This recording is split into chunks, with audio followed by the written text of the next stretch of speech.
Hello everyone, and welcome back to another episode of Blue Collar D&D. I apologize dearly for the tech issues that we're clearly still having because tech. Welcome all of our viewers on YouTube, Twitch, Facebook, DLive, and Trovo. Happy to have you all here. A couple announcements as usual. For those of you on Twitch, you have access to a number of emotes thanks to the Better TTV extension, as well as the ability to affect our dice in real time via the text commands below. You can actually also view this stream on Twitch and earn gold pieces to actually spend on entries, or it's not entries in the dice giveaway, but actually entries to impact our game's dice and the mechanics. So check those out. Check out all those commands down there at the bottom, and have fun with that. Our website, the Blue Collar DM is bluecollardm.com is live. Make sure you visit the site for episode recaps, other blog posts with some DM and player guides, as well as links to our other social medias and our merch store, so you can grab some t-shirts, phone cases, and more to come soon. In addition, we have another weekly dice giveaway. We're probably going to try to not have a break just because of the fact we started so late. So we will find a way to announce that midstream when it seems to be appropriate, when we have like a little bit of time, a little bit of lull in the action.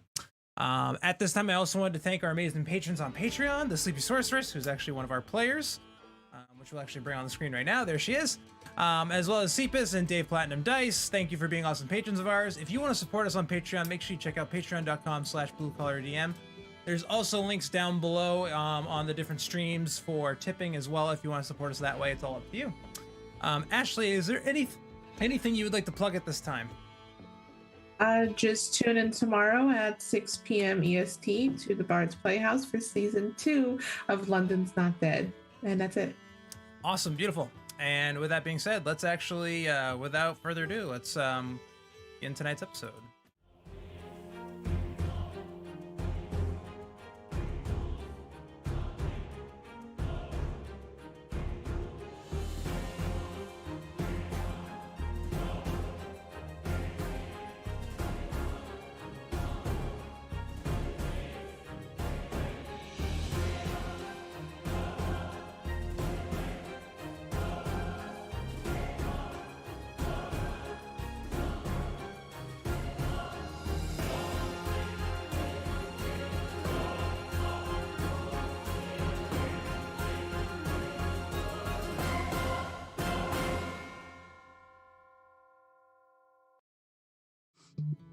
And welcome back.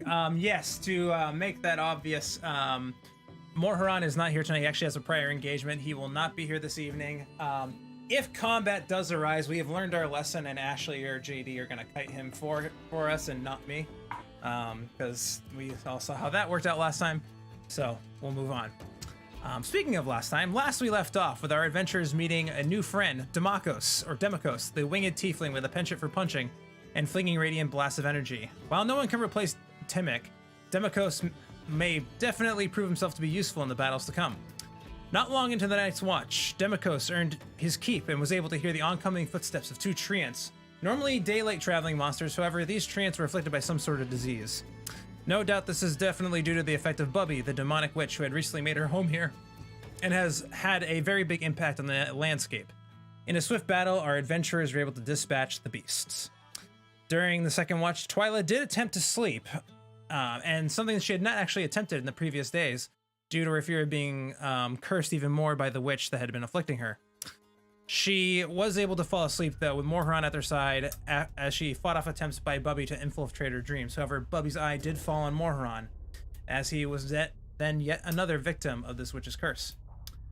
As our adventurers advanced into the next day, their plan to march on Bubbe and her hovel commenced.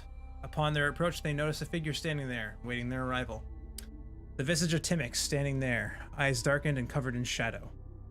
Upon hostility, the image of Timic took to biting off the head of Sir Squeakington, the mouse companion that Juliet grew fond of previously in their journeys. Seeing this gruesome image, the party attacked. Not long into the battle, the image of Timic was defeated, revealing the true enemy, Bubbe, the demonic witch that the party had sought to destroy. Despite their best efforts, the party appeared outmatched by the witch in her lair, where she summoned more skeletal zombies than that they saw before. Misty stepping around the battlefield, Bubbe was able to take advantage of the party's positioning, cornering Juliet, before using her face peel ability to steal the face of Juliet for her own devices. After which, she made her way back to her hovel, teleporting away before Morharon and Demikos could take her down. And that is where our journey left off. Currently, outside of the hovel is Juliet and Twyla tending to her wounds. Demikos, you are in the tree stump hovel that this witch called home for the better part of a few weeks. What would you like to do? I'd like to get up. Okay.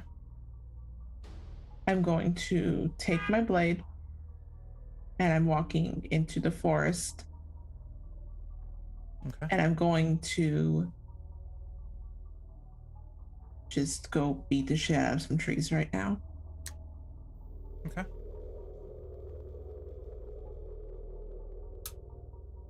I will look around this tree stump, see if this witch left anything around. Sure. Go ahead and give me an investigation check. I'll say with advantage because Morharan was with you.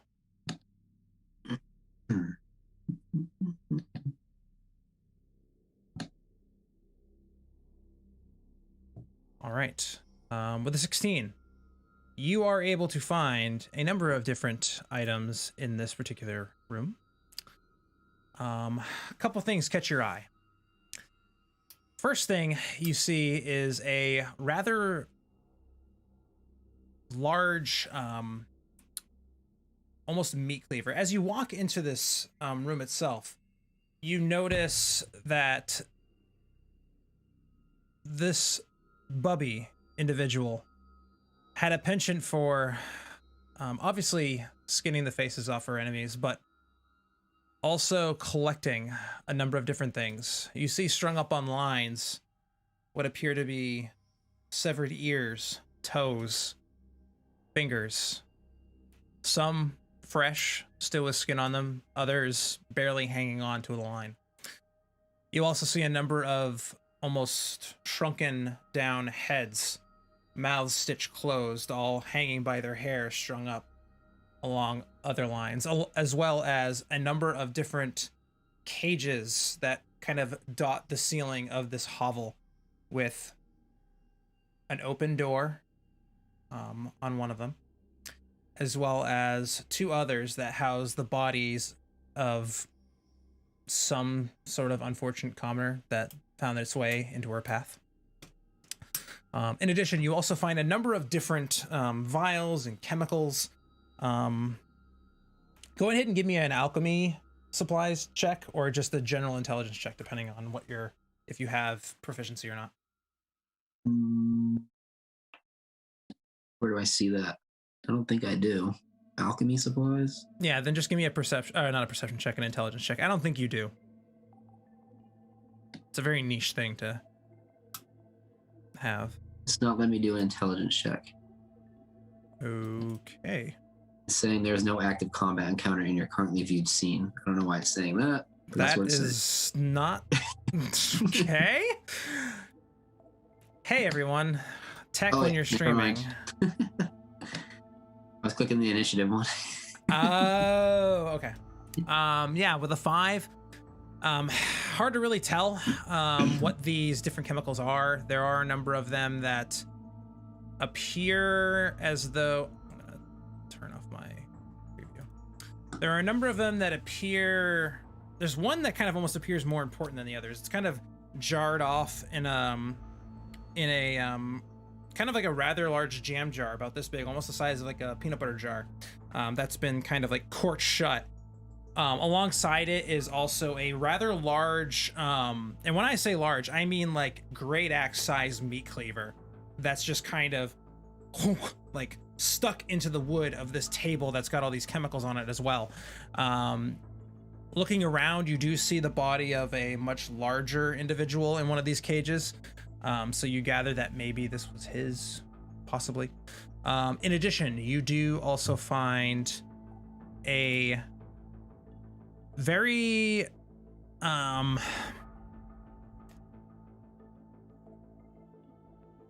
trying to think of the best way to put it. It's a very gnarled kind of almost wand is the best way I can describe it, but it's got like some fungus, fungal growth on it. It's brown, like kind of like very dark and not as colorful as some of the other fungus that you've seen in and around the area. I mean, with Bubbe's influence around here, it's kind of the vibrancy of the colors is kind of dampened a little bit, but this is much darker, damp and brown and gnarled. But it looks interesting. But that's mainly the three things that you find that are of interest with that perception check. You find that rather large looking cleaver.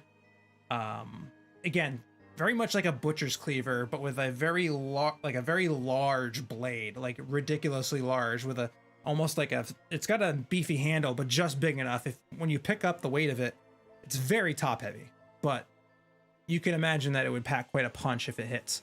And then this kind of ooze in this jar, as well as this kind of gnarled looking wand as well, is hanging out just like on this table. Can I just take the wand while I'm in there and just like try to like blast with it or something? Sure. You can try.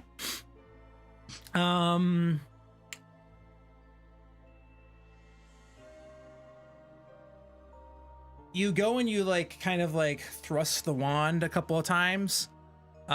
You not being so keen and focused on like magic energy itself, you're having trouble like figuring out how to activate or utilize or best activate this thing. Go ahead and give me an Arcana check too. Just on top of all this. Yeah, no, it's beyond your means of understanding or just kind of exactly what it is that this thing functions to do. It appears to be a very important looking wand, but it's not doing anything unique. I'll make a mental note to give that to Twyla. Okay. All right, nothing else in there. I'm going to head out because this place stinks. It does stink, and as you kind of hang out in there a little while longer, it starts to give you almost this kind of like acidic, acrid feeling. One more thing, give me a perception check with advantage again because Morharon is with you. Awesome. With a 19, you see kind of in the back of the chamber. You didn't notice it before as you were kind of wandering around here, but you do notice that there's almost a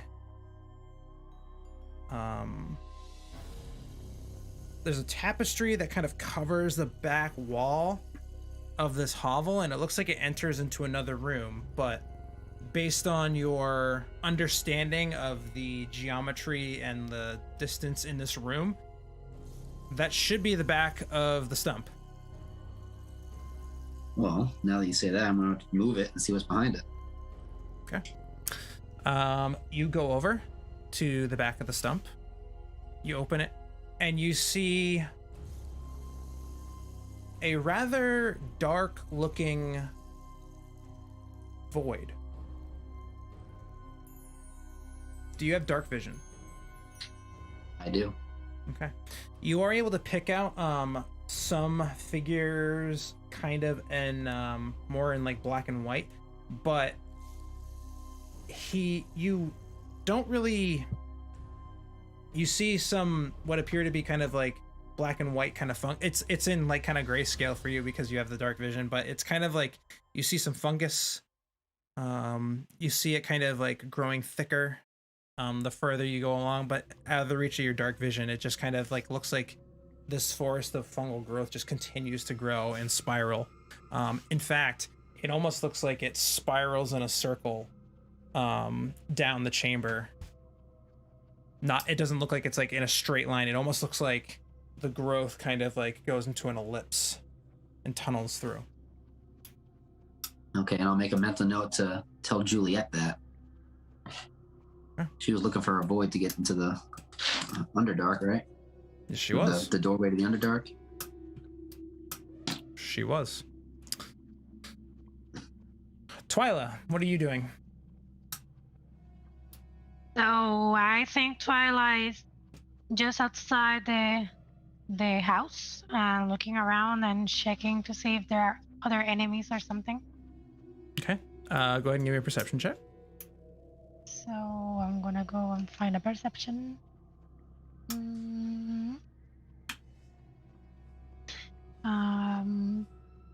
I'm gonna roll it here.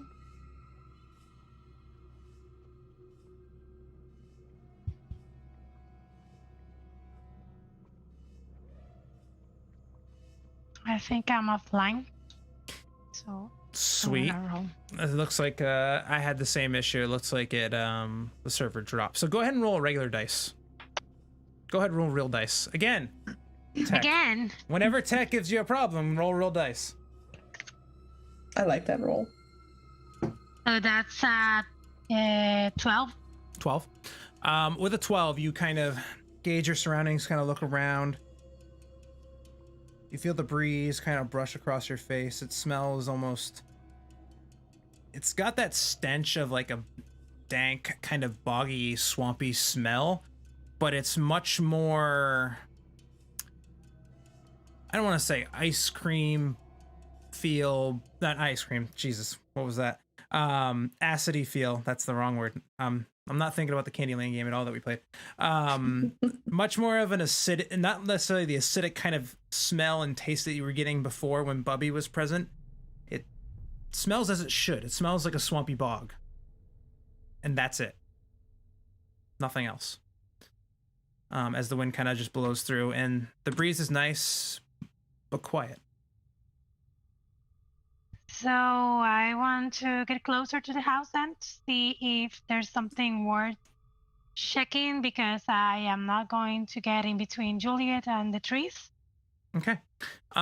You kind of go around. I mean, even with that perception check that you had, you are able to kind of roll, kind of walk around the perimeter of this stump. You don't really see anything much more of interest other than the fact that the stump appears that it was like almost snapped, like as if something very large, kind of like almost like a green stick kind of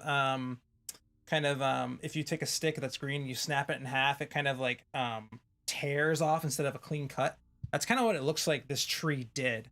There's no tree that belongs to this stump in your immediate vicinity that you can see. But that's what it appears to be. It appears to be just kind of this stump that's hanging out here. As we pause there, Juliet, you continue to hammer away and hammer away and hammer away at these trees. Dale, at one point, is just go, Toots, like, holy crap, your face. Stop. I can do this for you, okay? Like, just, and it's weird that he's saying this because he's just a little flappy Tweety bird in front of you. But he's trying to get your attention.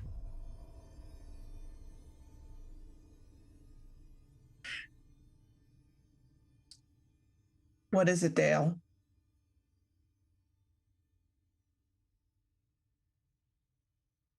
I can help you.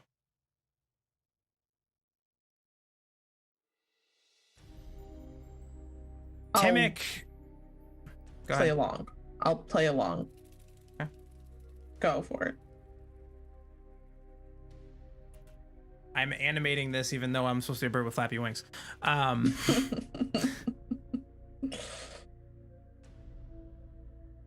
Timic isn't exactly all that he seemed, or, well, especially not back there. Hold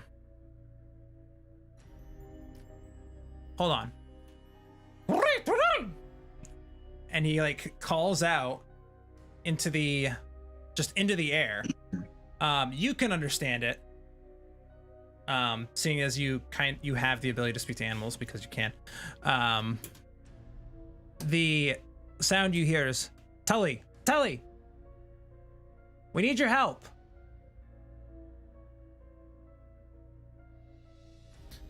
Tully? Who the fuck is Tully? You see in front of you, at the tree in front of you, a jagged crack as it splits open. a kind of bright light shines through. It almost blinds you for a second, but you're able to kind of just like shield your eyes, and revealing itself before you is a rather tall, flowy, elegant looking woman. Except her, where a dress would be that flows down behind her, is, oddly enough, more fungal growth that floats down in front of her chest. You see her hair is almost kind of coiffed over into a very large kind of almost like draping mane, also made out of a purple fungus that joins back at the neck before swooping down. Very sharp, tight eyes with little black pupils stare through them.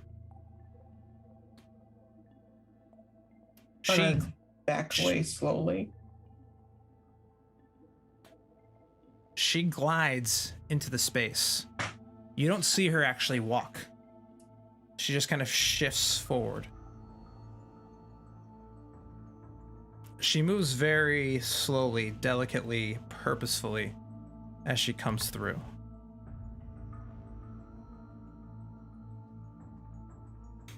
Stay there. Don't come closer. It's okay, child.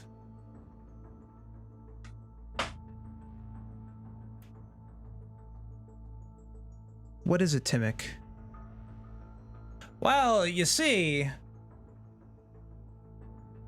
I mean, you can see her face, right? I mean, well, all right, so Dale, unfortunately, I mean, you know, God bless his soul, you know, rest in peace. Well, I mean, his body got destroyed at the end of the day, I guess the best way to put it. And his soul kind of got stolen. It's hard to explain, but basically, I was able to switch places with him before the tiger guy, like the, you know, Tiger King guy basically took her over and all that kind of thing. Anyway. She's been... Oh yeah, hey, I'm not gone. I'm still here. Yeah, sorry. I thought you knew. But anyway. You're not Dale, you're Timmick? Well, I mean, I am now. I mean, the bird before wasn't, but it is now. I know it's very confusing, and I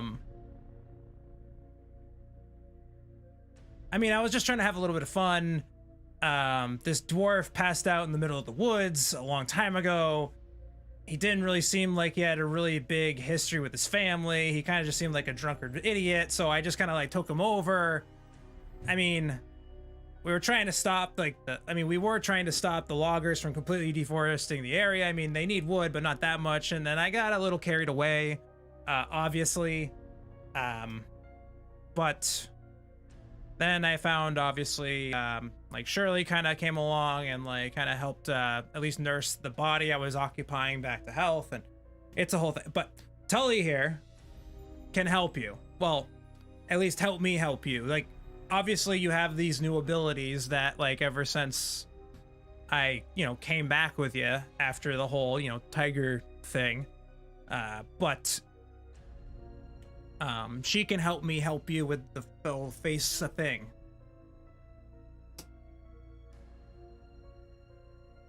Okay. Can you fix this?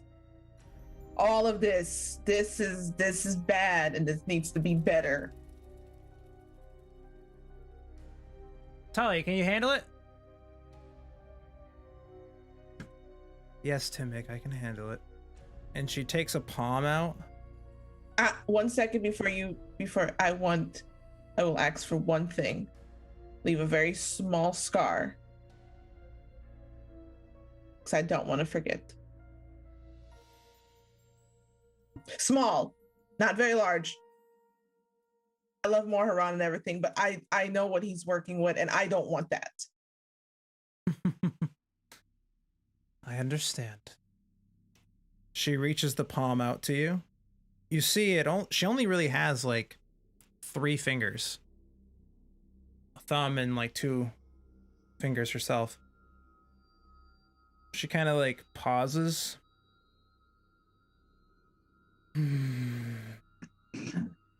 You feel this intense burning sensation. Almost like your face is being peeled off one more time. It's excruciating. You feel each individual piece of skin, fiber, reattach. She squints one more time. The pain stops. The pain stops. Remaining is a scar from brow to origin of the first claw mark that went in.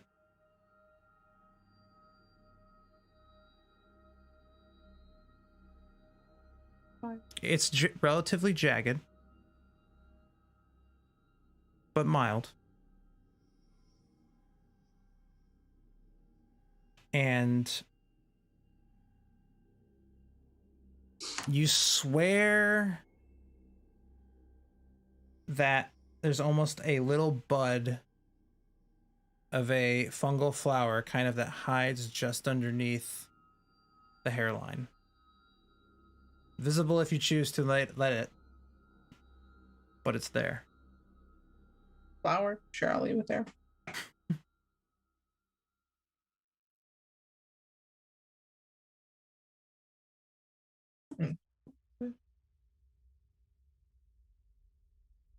Okay. Thank you. You're welcome. Well, it would seem that one of my children has grown quite fond of your group. I will leave him here to protect you. Hopefully a little bit better this time.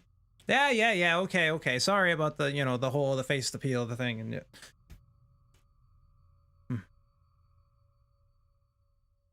Should you need me?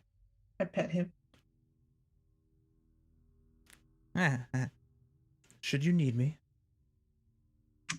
Dale can call me again. Oh, Timmy can call me again. Try not to make it a regular thing. I'm popular. Your very presence in this plane is mildly disturbing, but if one of my children trusts you, then I will trust you.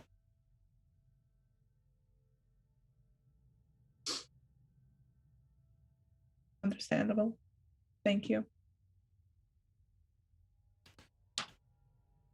Don't mess with the normal function of death. It has a nasty habit of unbalancing things. So don't sell my soul again, is what you're saying. Correct. I know you... Again, your very presence is very troubling. However, Timmick appears to have positive affirmations that you will do more good than harm being here.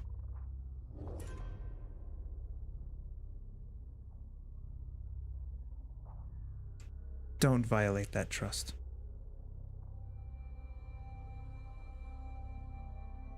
I won't. Thank you. Good.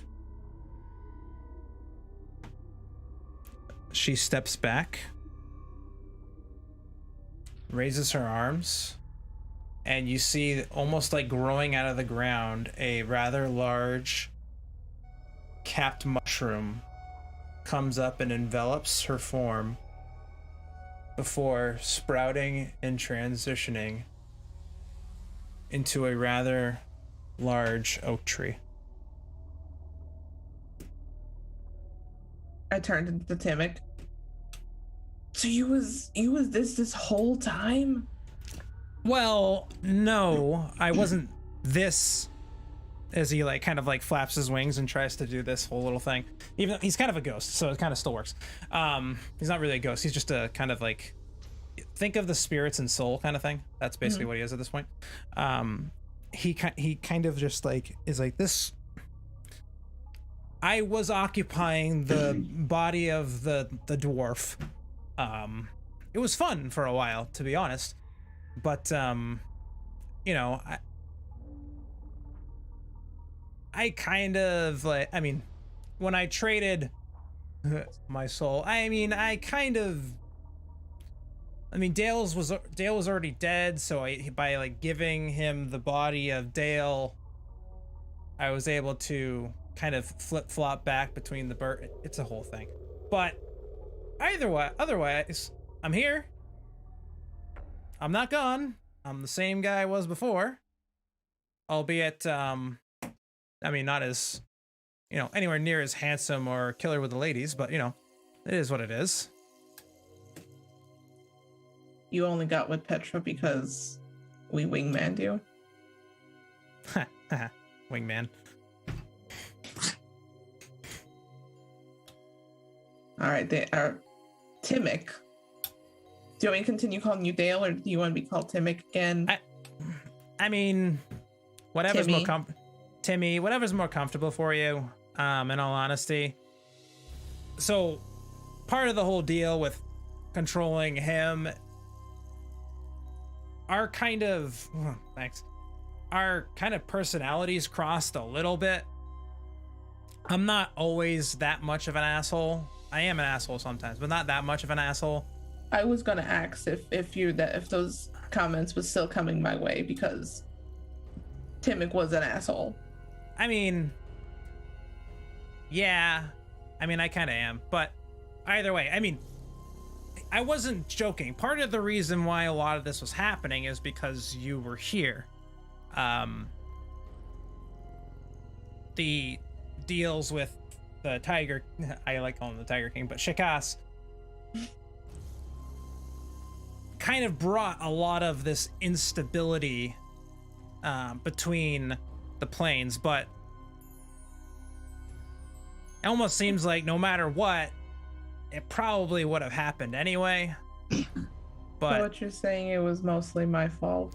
I mean, Okay. it wasn't not your fault, but it was part of it. Either way, the important thing is Sheykas has to go down. We'll deal with that whole vampire guy later, and then it's complicated, obviously, but when things change planes, the veil between them grows a little bit weaker, which, I mean, Octavian normally can't transport people back, and he can now, so there is that whole thing. But we should probably get back to the others.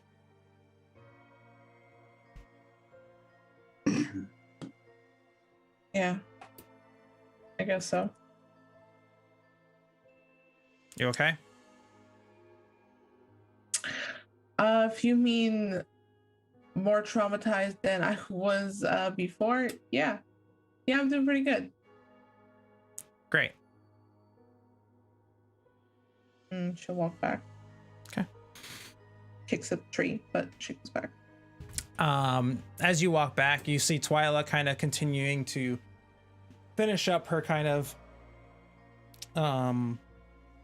survey of the area around this stump, and then Demikos and Morharon kind of emerge from the stump as well.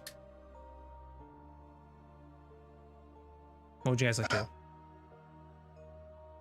Well, Find anything interesting? Well, I think we found your entrance to the Underdark. Do you just assume I'm from the Underdark, Demokos? I was talking to Moron. We were in there for a while you were out slashing trees. Oh, it looks like your face is back. That's weird. Really weird experience while I was slashing trees. We have Timmick! He's back. He's a bird, and it's a whole story. And she gets upset, but yeah. Twyla looks like, isn't that Dale? And she looks at you, and I do this in character, and I'm so sorry. She will ignore you. All right. So you were talking about an entrance to the Underdark, Demekos? Yeah, it's behind this tapestry on the back wall. Is it a big Have a look. entrance? Yeah, sure. I don't have experience with the Underdark. I don't either. Do you want to have experience with the Underdark? That's where we need to go. I told you I'm here to help you. Need to prove myself. Maybe you guys can go to the Underdark. I need a break.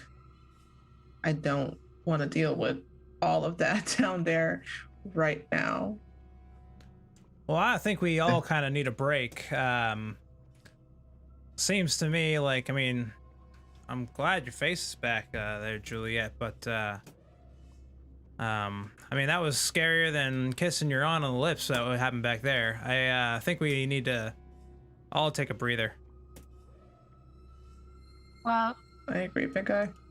I was wondering if we could tell the mushroom people that they could go back if they wanted through here, so I wanted to see if it was like a good place for them. But I guess we could check after resting, of course, coming back, and then checking, and then going back to the mushroom people. I think they probably have a pretty strong grasp on the environment, and once Bubbe left, this whole place changed almost instantly. They could probably feel that her power is no longer around us.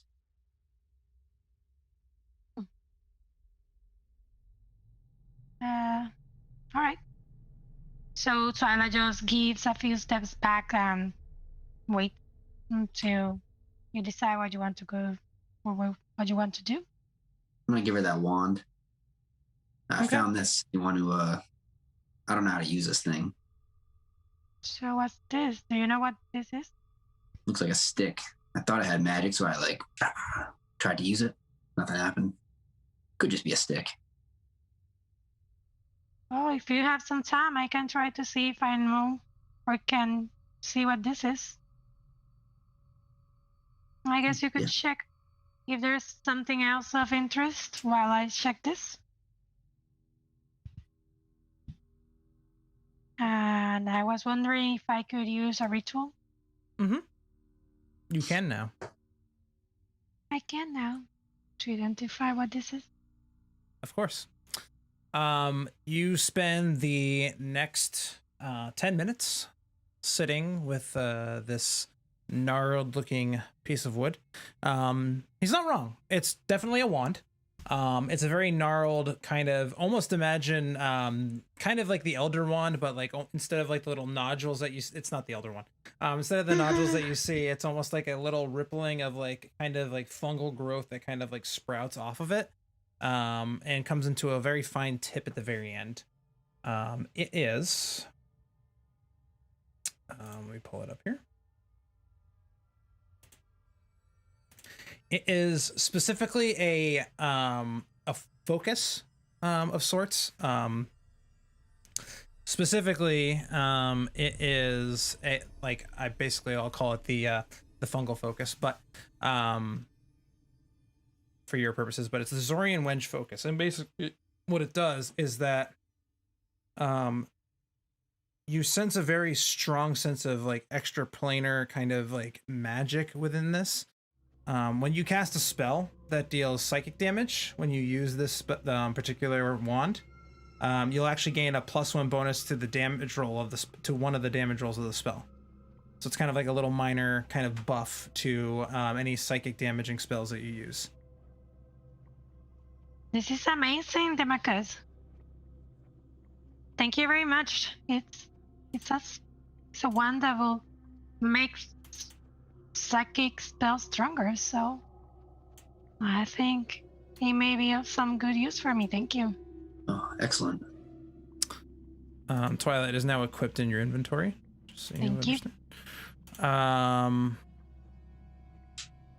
Morharon kind of like seeing you also drag out that cleaver and amongst other things.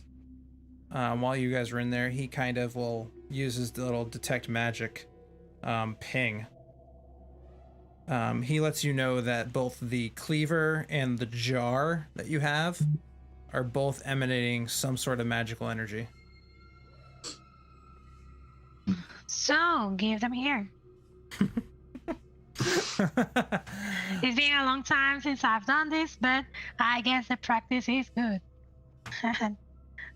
Perfect. So starting off with the cleaver, again, very long blade on this very large looking meaty cleaver with a very stubby yet like firm handle.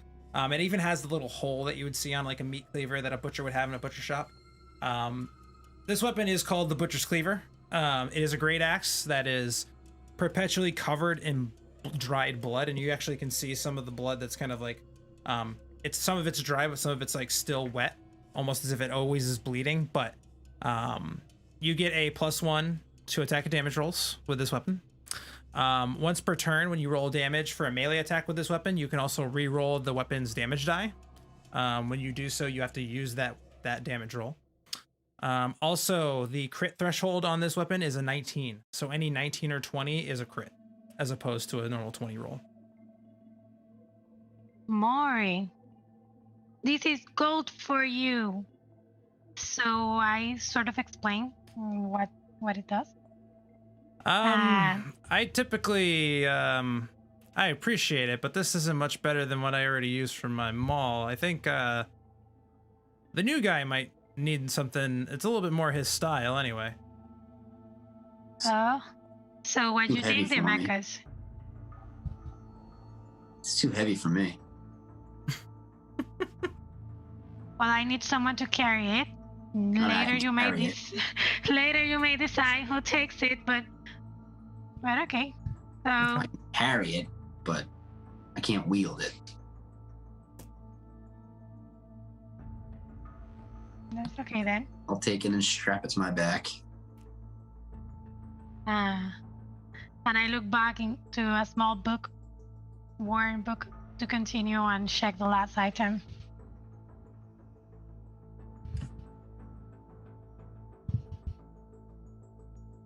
One second, please.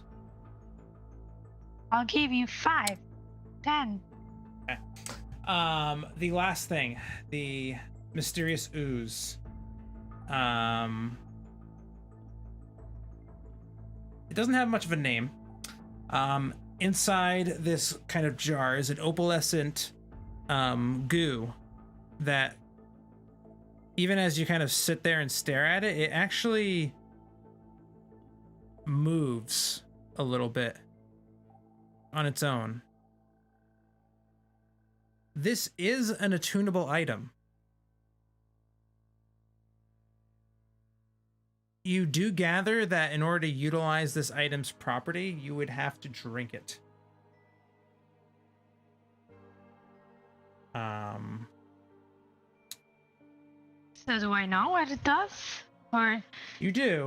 It's a very strange entity. So it is itself a living organism. It is in many ways an ooze. It is an ooze. While relatively harmless in its current state, upon attuned, it would give you resistance to poison and acid damage. and it would give you immunity to the poison condition. While also attuned to this ooze, you could also speak command word, and your body would assume the amorphous qualities of an ooze, where you would be able to kind of seep through tight spaces, basically liquefy yourself Animorph style. Just a little bit. You also would gain an acidic breath attack in a 30-foot line. It cannot be removed from you while you're attuned to it, though. And you cannot voluntarily end your attunement to it, though, because it is part of your body once you attune to it. If you're targeted by a spell that ends curses, your attunement to it would end, and it would seep out of you. So, I don't know, you guys, I see this thing and it's moving, so it's kind of nasty. But from what I gather, you get to drink it and it will give you resistance to poison. You will be able to liquefy yourself to fit tight spaces, but once you drink this, it will be for you for a long time, so it's not something that you can part of when you want. And to clarify, you gather that if someone were to die while attuned to this item, they would be consumed by this parasitic entity. Also, if you die, it will eat you. So there will be no body left. I don't know. It is Take a hard pass on that. kind of symbiosis, but it looks like So I'll just be very certain that it's close, and I'll keep it. Well, unless any of you wants it, or if you want it, Democus. I'll sleep on it. I'll think about it. Okay, so I guess That seems like a pretty big decision. Since Juliet is ignoring me, I'll not ask her then. I'll just keep it, and I'll start. Okay, I'll put it in your inventory. You don't have to attune to it or anything like that. Please no. Let me just make sure that it doesn't unequip. Spill. Oh wait, yeah, there we go. Okay. Unequip. So anything else? I'm in the mood, and I feel the magic flowing. There was nothing else in the house. In that house. That was it. To clarify for you,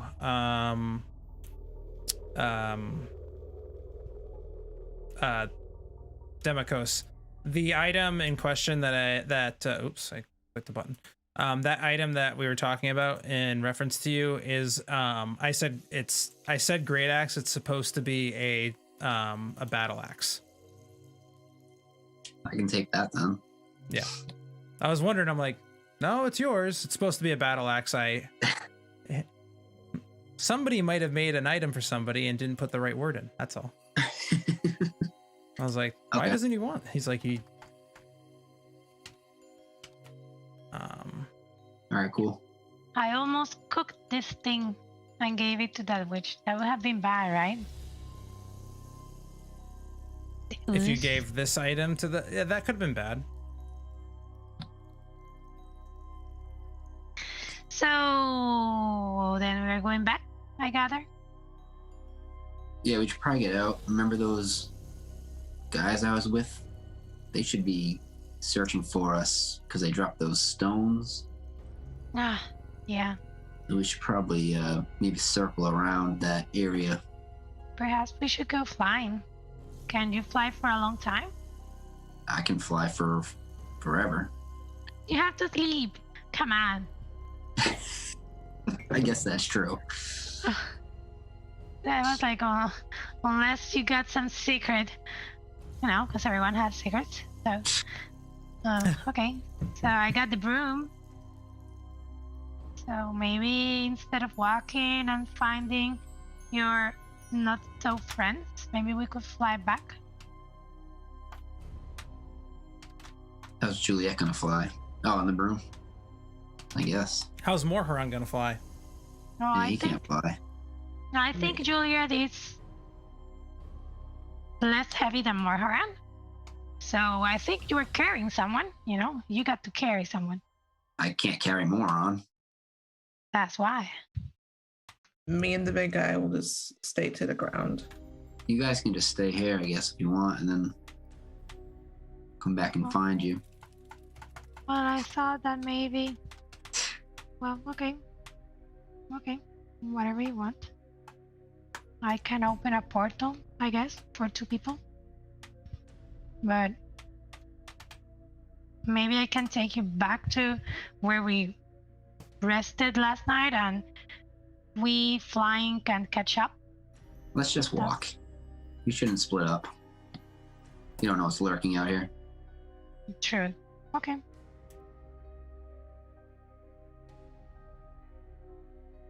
Then I'm gonna glide in my broom. But slowly, with you guys.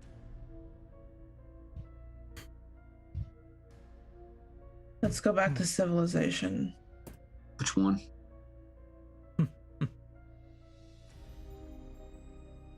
You know, I've been around Dreadfire recent. that festival sounds like a good time. Where was that? Where was that at? I don't remember. Was the gnome city? Oh, you suddenly have like this like an aneurysm in your brain that goes, oh yeah, it's Thistlebrush. Thistlebrush, that's where it was at. All right, let's head there then. All right, absolutely. There's a little bit of lull. We're gonna keep pushing through, but the secret code word tonight for the dice giveaway is Timic. Enter Timic into the chat, not Dale, for your chance to win that dice, and we'll draw the winner at the end of the game. So heading back the way you came to Thistlebrush, leaving a wide berth from where your battle with the dragonborn or the half dragon kin amongst the crocodiles and everything else, you are able to make your way back to Thistlebrush.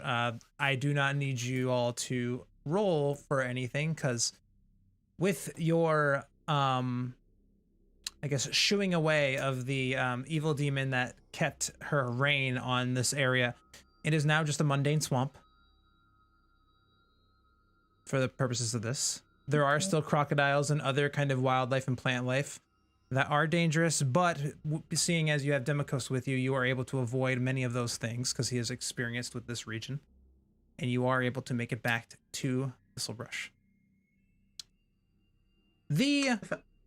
Sorry, go ahead. I was saying the festival's still going on. Oh, heck yeah, it is. In fact, you actually start to hear some happier music kind of going through the air. You're able to kind of relax a little bit as you kind of come in. You see the people are in much better spirits than they were before.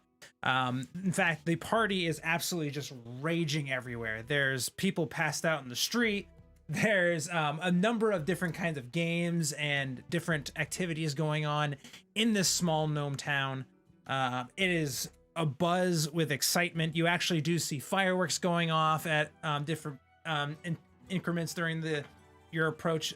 Different colors, purples, reds, blues, all kind of sparkle out and kind of shoot down almost like shooting stars in the sky as you make your approach as it gets closer to the evening time on your approach to this town. I would like to do a thing. You would like to do the thing? The first bar, I don't care what it is. Okay. I'm going in it. All right. Sure. So the first bar you do know of a couple different bars here. You know of the Slumbering Steed where you stayed before. That is not the first bar. You actually find yourself going into the Goat Herd Tavern. Inside, there are a number of different individuals just in different states of drunkenness. You see a man up at the bar, a small dwarf individual, ironically, even though this is more of a gnome town. He's actually the bartender here, large rippling forearms, large beard, kind of just taking orders. You see a number of different, kind of a mixed bag. You see mostly gnomes and halflings in this bar, but you do see a couple of other different characters. You see some elves. You do see some, it's a nice mixture of different people. You gather based on the kind of grouping of individuals here now. It brings people from all walks of life in different areas. There's a festival that happens here almost on the week, every week. And Twyla, you would actually know that, being that you are kind of you're relatively familiar with much of the kind of public, I want to say public scene, but like the more city centers that are dotted around this area north of the forest, north of the Emerald Wood. But this specifically, there is a number of different kind of games going on. There is not a group of people trying to smoke lettuce. I saw that. There are, however, there are some people participating in a number of different types of games. You actually do see a small group of people playing cards that are just kind of like dealing random cards to each other. But it does look like there is an individual who's kind of managing it all and is gathering up entries for some sort of like tournament that is about to start here. There's also a group of individuals that are also starting. You can see like a tree being set up for what appears to be a, they are calling it the beer buckets tournament. It's beer pong. But basically they're setting up setting up tables with very large mugs of ale, but they have like a rather large, almost like they basically have like what amounts to a pool ball sized ball that they're trying to dunk into wooden mugs of ale about this big in front of them. There is also, for your reference, just exterior to this tavern, for everyone's knowledge, a group of individuals that are all kind of surrounding what appears to be a ring of sorts. All of that you just said, completely ignore it. Go straight to the bar. Absolutely. That's how you do it. I want to see everything. Okay. Tavern person, bartender, whatever you want to be called, I don't care. Give me a bottle of whatever is your strongest. I don't care. The strongest thing you have. 2 bottles, actually, please. And thank you. Sweet smile. Oh, yes, you want some of the strongest stuff we got over here, eh? Strongest. I don't care. I need it. All right, little lady, coming right up. Okay, all right. And he kind of he stops for a second, grabs a bottle of a rather dark-looking, almost like deep, fiery red kind of liquid. He goes and uncorks it and goes to pour out he takes out like some small glasses and puts them out in front of you, just a couple, and like starts filling it up. And just fills up just like these little tiny, what amounts to a shot glass worth of the stuff. And he's just like, no, bigger, please. Are you crazy?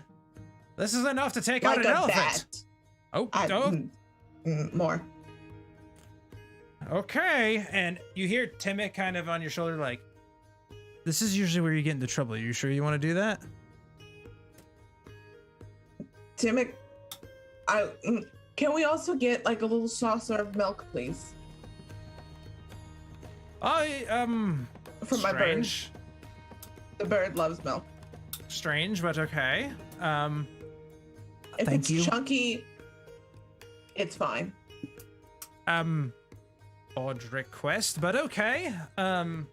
And he goes and he reaches down underneath and grabs a, like a clear glass bottle that has like a little bit of a cork in it. He undoes it and like puts out a little tiny saucer worth of milk. Timmick jumps down and like starts to drink, but you can kind of, it's almost like Casper, where like he drinks it, but it doesn't really actually like stay in him and just kind of like spills out on the table. And just kind of like goes through what you would assume would be some sort of digestive tract, but it just comes right out at the end. You can still taste it. It's fine. Right. But no, seriously, lady, this firewater is plenty by itself. No more. I don't want to remember nothing tomorrow. You got the coin for this? Yes. Well, put it down. How much do you want? You didn't say a price. Well, this is two gold here just by itself. And she will put down 10. Just keep it coming. Here you go. Until And he just Thank he you. literally just hands you the bottle and walks away. Thank you. I'm going to in the corner. I'm gonna try to drink. Hopefully that whole thing. Okay, cool.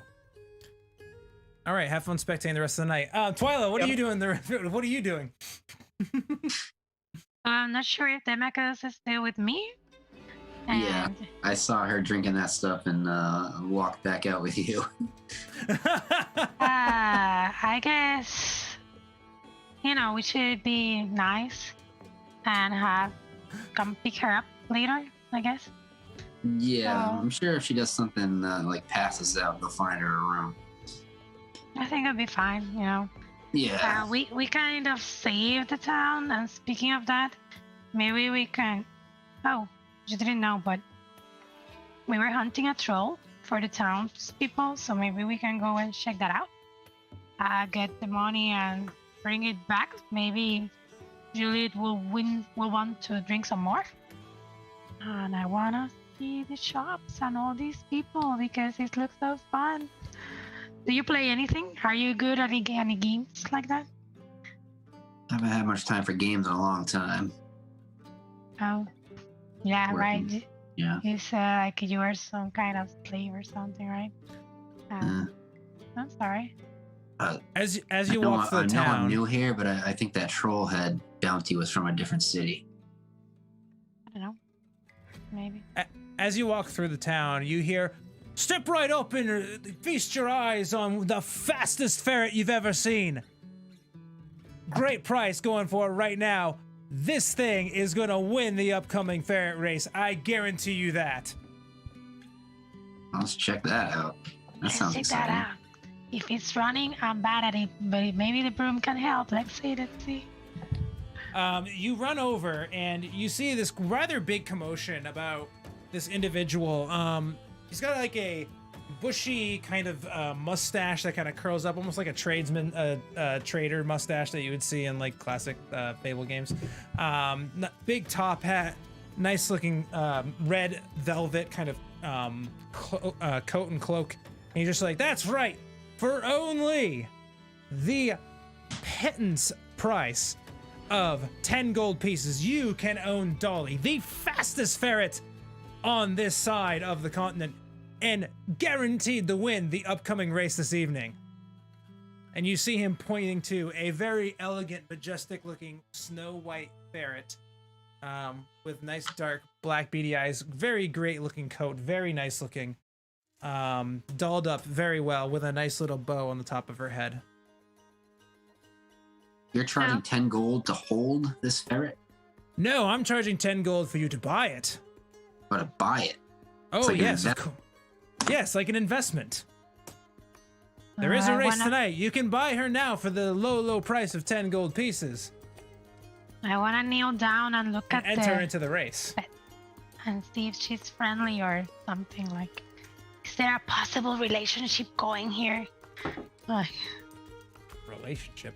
like pet kind of relationship. Like, yeah, I'll just buy it and get it as a pet. Like, hey. Okay. She just kind of like is like sitting there with her like little paws like and just kind of like sitting there, kind of like resting. Again, nice little cute little bow. She's definitely been bathed recently, which ferrets hate, but she's been bathed recently, and is just kind of like, she looks fairly strong. I mean, she's got a nice looking coat. It's hard to really tell unless you have any experience in dealing with small rodents, but she specifically, she seems good. She does take an interest in you a little bit, but like doesn't advance too much. So what's this race about? What time will it be held? Do we have to pay to be there? Who trained her? I'm asking like a lot of things of the guy to see. How true.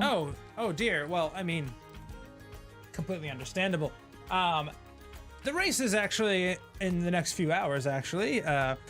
Typically people enter their ferrets, or you can just bet on ferrets that are in the race. It doesn't really matter. There are different odds, of course, depending on where they rank. Now, Dolly here ranks... She is very underranked, if I must say so myself. She is the best. However, they have a currently ranked 3 in the field of what, or according to what is here, but they're completely off base. Like, this is my prized ferret. However, I do unfortunately need to pay my way back to Timberwood, but I unfortunately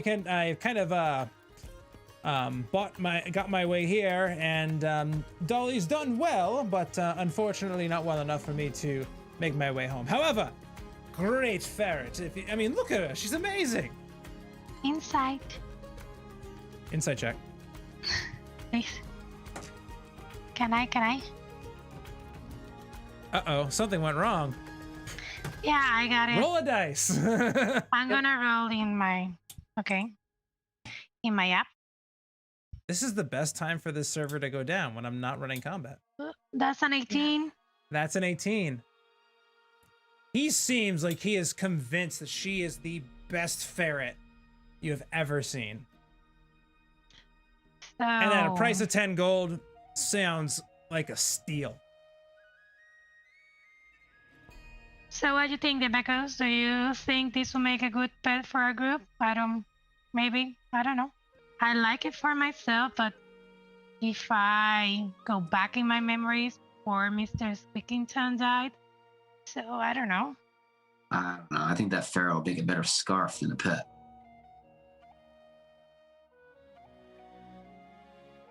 You can buy and put it in a race and then just leave it in the city. I'll buy it because she looks pretty. She does look pretty. I just hope that I'll have enough money to survive until the next anything that happens. Are you gonna put in the race? We should. Why not? We can try. I wanna ask this guy to see his ranking list, the ferrets. Oh well, of course. This is where they currently handicap them, and he kind of like almost takes out like a newspaper, and it's got odds of like the different rankings of the on like the rankings to win. You see a list of 5 ferrets that are famous in this area as far as like what's going to be running in the next race. One of them is named Sluggo.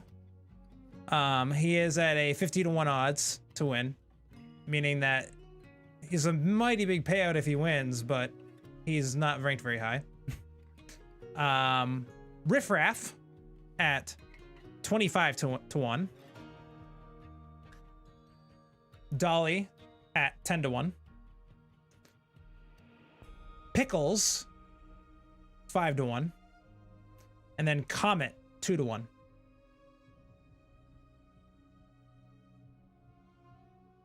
So hey, maybe, I don't know, I can buy it and try to win, and you can pay for another one, you know? Who knows?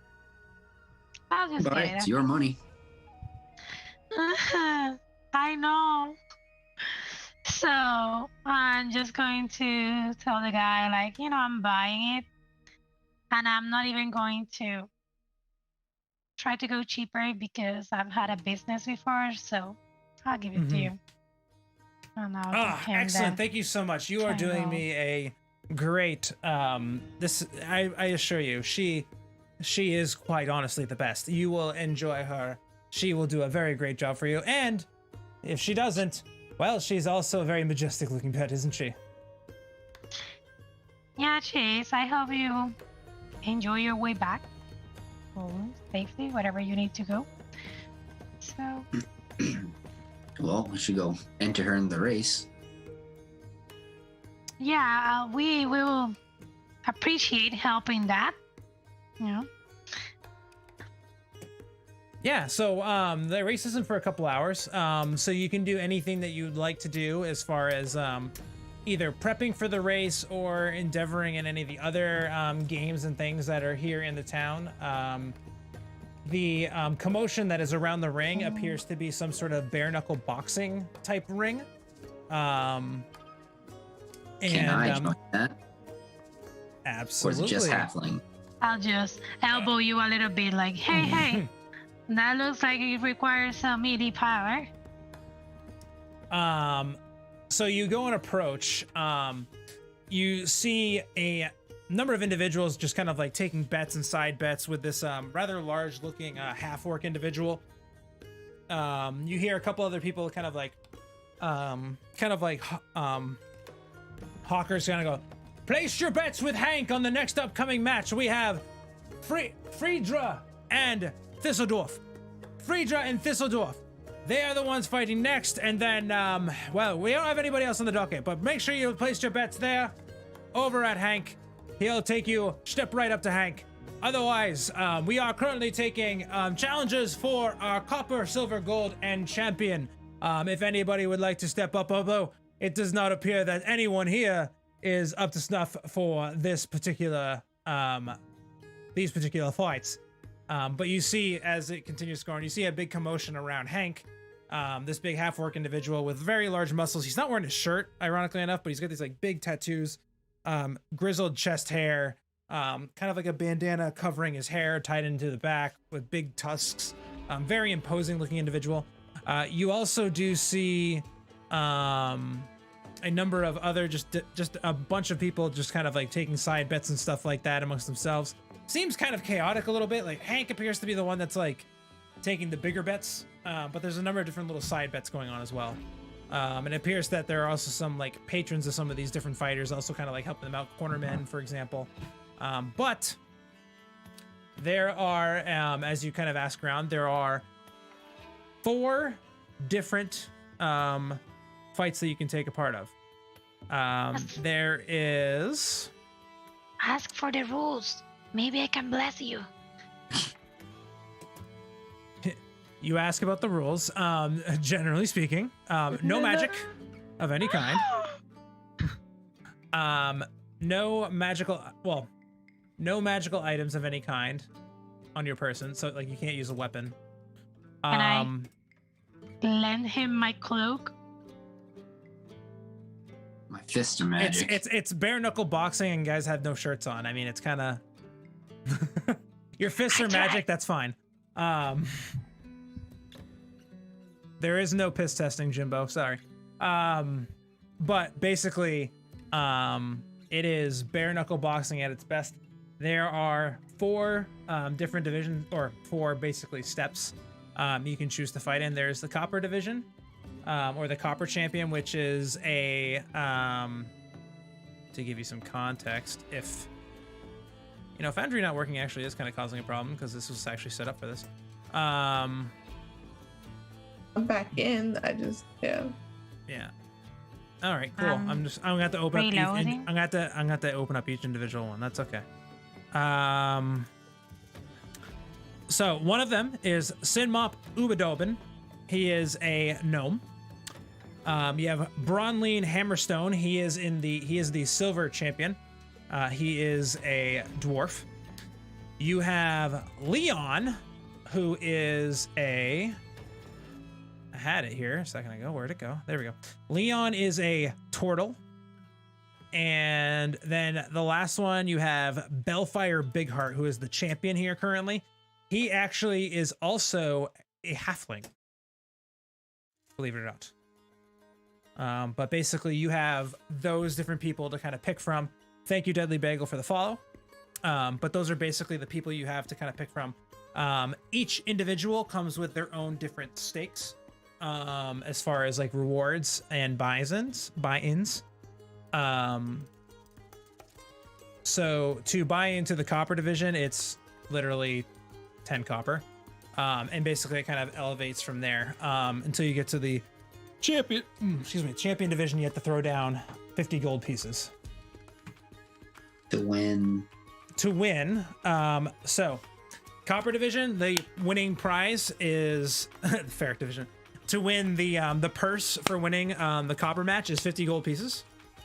The silver division is 200 gold pieces and brass knuckles, which would enable certain buffs that you aren't aware of yet. Gold division would give 500 gold pieces and bracers of defense. And then for the champion, you would get 1,000 gold pieces. These special hand wraps of lightning that have their own mechanic as well.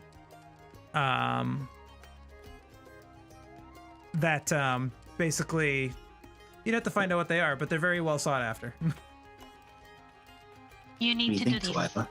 You need to do this. And I'm gonna carry your stuff so you can go, and I'm gonna ask you for 20 gold pieces, because it's gonna be 10 for the animal I paid for Dolly, another 10 so I have some gain, okay? So You don't have any gold? Well, I have, but I got reasons and I got plans. So I don't wanna be so mean to you. I'm just gonna ask you for 20, but go and win the champion, please. I want that 1,000 gold. How much is the buy-in for the champion? Champion buy-in was 50 gold. All right. Oh. You also have to win. Keep that in mind. Obviously. Just buy in and get it. Do you have gold, Demicus? I do have gold. Ah, okay, that's good. Well, you just go into the one that you really want, because, champion sounds like bloody and bruised. So, I don't know. But it's just a halfling. I know, that's what I thought. But they are paying so much, there must be a trick to it. Maybe he's using magic, like in Secret or something, I'm not sure. Do you think I should use magic in Secret? That's really bad, right? That's No. really bad. Oh, no, I won't do that. Right, Jolly, I shouldn't do that. Oh, no. No. Which one? Gold or champion? I'll do whichever one you want me to do. Well, the champion do have like a weapon, I think, or something that would be very nice. Those Or- braces of defense are pretty good too. Hey, how do you know which one is harder to win? Well, one's gold and one's champion. I know, but who are the opponents from Golden Champion? Can we measure them up? Like, look at them, look at their muscles, Yeah, get a feel. Sure, you can do that. Just give me 1 second. Can you participate in the two? I can sort of heal you. I mean, you After can the kind of, first one? if you want to fight in one Twilight, you're more than welcome to as well. What?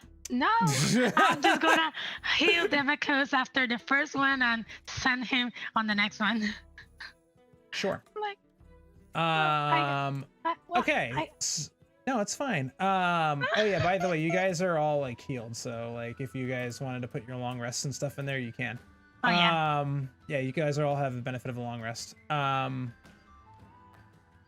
So if you're able to get in, you have to kind of go into you know how it says Blue Collar D&D Alithia or whatever the link is. Instead of having it say /no, just delete the no and hit enter, and it should let you log back in. I was able to get back in. I'm in the, Okay, in the perfect. screen. So. Yep. So first one.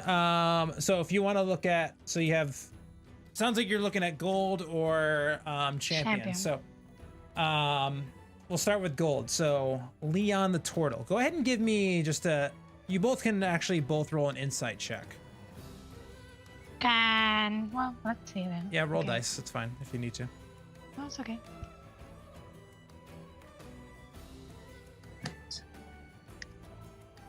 All right, 11. I'm 23. 23. Demicus, with that 11, you gather that this guy's probably pretty strong. Seems to move fairly well. And like is pretty like solid on his feet. And you kind of look at all of them, Twyla, and you recognize that all of these guys, like, they're all practiced in some sort of martial art, whether it be something similar to what Demikos is, or more specifically like martial type martial arts. You know what I mean? More physical martial arts versus magical martial arts. They all seem to have a pretty good handle on the balances of ki and things of that nature.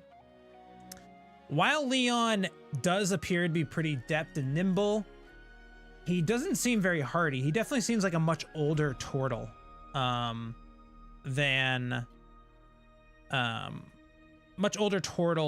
his years compared to the other 4 that are here. He's the gold level. Bellfire, on the other hand, he is a feisty little bugger. He's kind of got like, he does have like one of his eyes is almost like kind of like permanently swollen, like he has like some sort of like kind of like squinted deformity. But he is like, his muscles have muscles. His forearms are bigger than are bigger than your legs, which makes no sense. He is very stout, very like, he's thick, like he's wicked strong, but he moves very deftly, and he looks like he has seen a lot of fights and won most of them, if not all of them. Goodness. And looks very strong. Based on all those rolls. Twyla, you gain a little bit of the insight on Leon because of your higher roll. And you are able to share that with your friend. On the flip side, while Leon is very hardy, his shell does look very hard as well. So if you are able to hurt him, it might hurt a ton, but you have to get past that shell.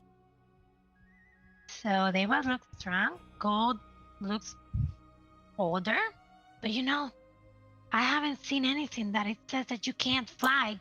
So if you're in a bad, you know, moment, fly and, I don't know, catapult against them, maybe. I don't know. Now, when they say no magic, does that include my radiant bolts? No, you can use your Super Saiyan powers.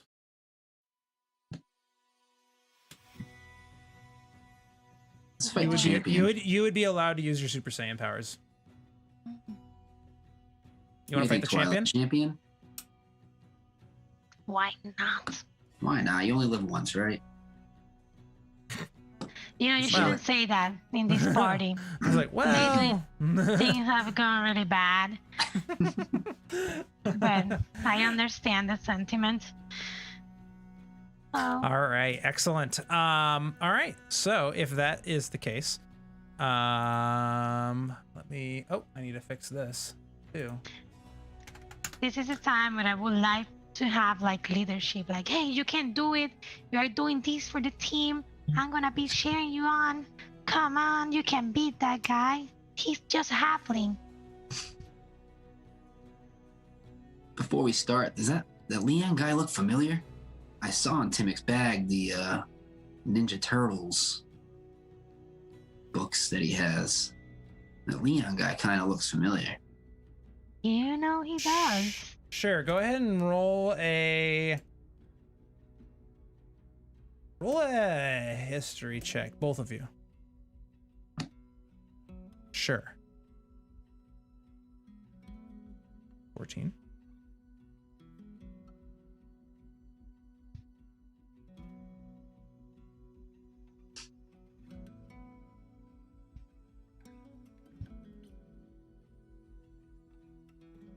What'd you roll, Twyla? Not 17, sorry. I rolled in the 17. Yep. Okay.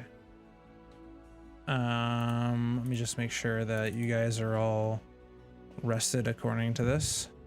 Thank you very much. You know, by any chance, did I have time to cook something that I can give Demekos or something? Yeah, because absolutely you can. Yay! Yay! I'm gonna bring some snacks for Demekos. I'm so happy about that. Okay. Why don't you tell everybody what those snacks do? I'm looking for that because I wanna say it perfectly well. So. I already think I know what you picked. So I can prepare a meal and I can serve it to a few people. Each person who eats it regains 2 additional hit dice, and the meal gives you an advantage on Constitution saving throws against diseases. So I'm not sure it's gonna be very helpful right now because it's Tastes just, good. That's all that matters. yeah. I'll confirm again that this is what I think it is. Fishers. That Leon guy, though. That Leon Looks guy, familiar. he does look familiar. He does look to be one of these very Ninja Turtles that you see in your book. What? What? Told Really? these ninjas. I'm scared now. I don't know.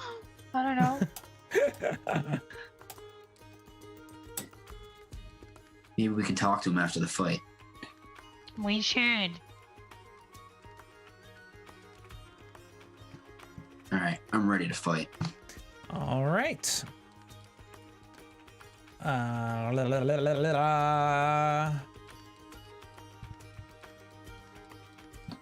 Sorry, I'm just thinking really fast.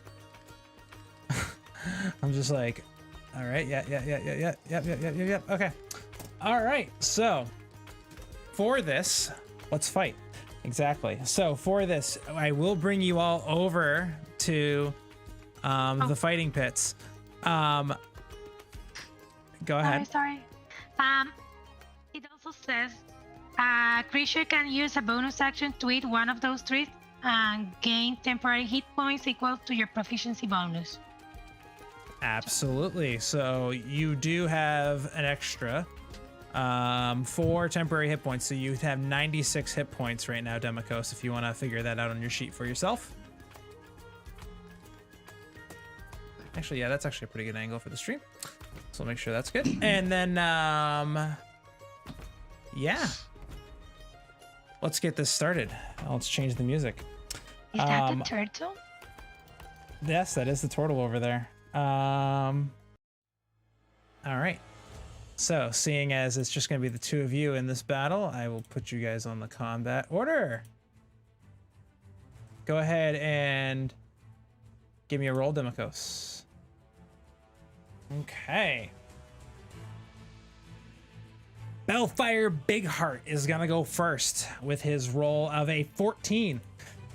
First thing he's going to do is he is going to, with his bonus action, you see him kind of like look at you and just kind of gives you a little smirk and claps his arms together, and you see these like arms of astral energy just project out of his hands, and his arms are almost double the size of what they normally are, and they can reach even further. So he summons his arms of the astral self, which ignore that. And then for his action,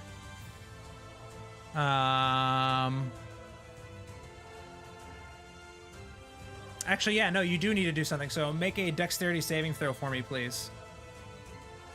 Demekos. 17 is enough. So you do not take any of the damage from him just summoning the arms out. His next thing, pop. It's going for strikes. So unarmed strike coming at you.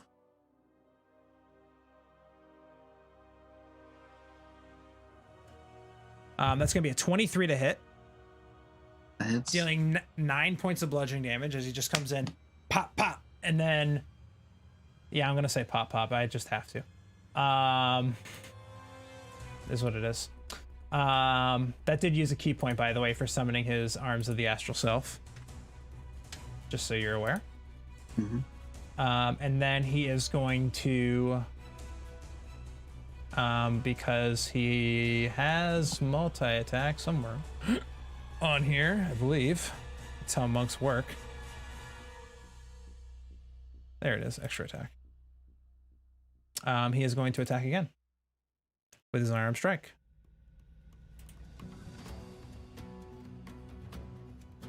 It's gonna be a 22 to hit, and that is gonna also deal another 8 points of bludgeoning damage. Don't forget to add, I'll put it on your character sheet actually right now. I'm gonna give you 4 extra hit points because it doesn't look like you have them on there. I put them on the temp thing, and they went away when you. Oh, when I attack. Oh, okay. So it did function correctly. Okay. Perfect. All right. That is gonna end his turn. Oh, I didn't hit begin. That would have been smart to do. Now it's your turn, Demikos. Okay, I will. Teeny tiny bird redeemed me +1, so I'm gonna add that. Ah, why? No. First I will rage wherever I can find it. Yep. I can add the rage condition onto you.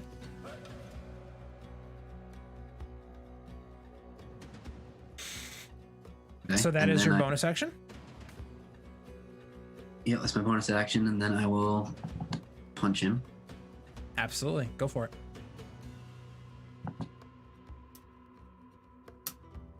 A 13 just barely misses as you come in, and he just, while very stout, he's still kind of shifting. He just is able to kind of shift out of the way.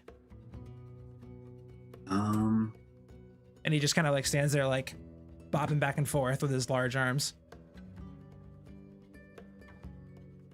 Yeah, I'll punch him again. All right, go for it. Try to. There we go. There's a natural 20. That's very nice. Nice. 13 points of bludgeoning damage as those that strike comes in. Use Crusher to push him back 5 feet. Awesome. You use Crusher and you push him back 5 feet. And were there any rules against flying? There were no rules against flying. I'm gonna just fly 15 feet into the air. Okay. All right, you fly 50 feet in the air. This is gonna be interesting. Ending your turn. This could turn into a very interesting battle. I mean, he's gonna do something to try to take you down. So.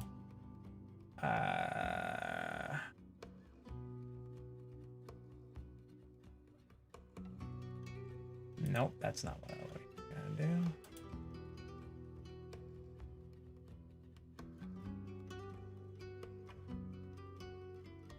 You're waiting here like, I know. This is like. what's going to happen? Oh no. I'm like, this I'm is not a even toughie. fighting. I'm not even fighting, and I'm here still like, oh, that gold. Oh, that gold. I assume I've passed out, so I know nothing. Oh yeah, you're gone. Okay. Oh. I don't think he really has anything to combat this, which is kind of tough. Even the arms of his astral self can't reach that far away. Yeah, no. So he is going to,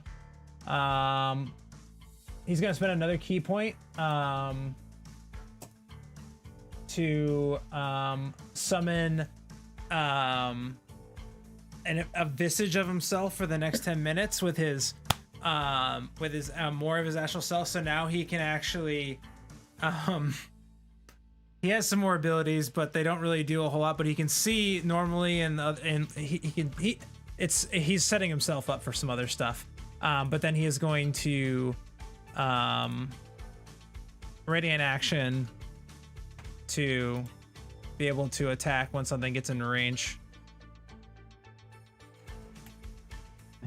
Brings us Demikos. I will cast Radiant Sunbolt on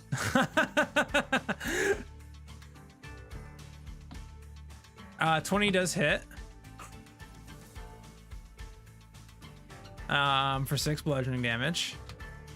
All right, and then I'll fly back down to him. I know he's going to attack me. Yep, he is going to come in and pop. He actually pops you when you're actually 10 feet away. That is going to be a 24 to hit. Yep. It's going to deal 4 points of damage, but it's also going to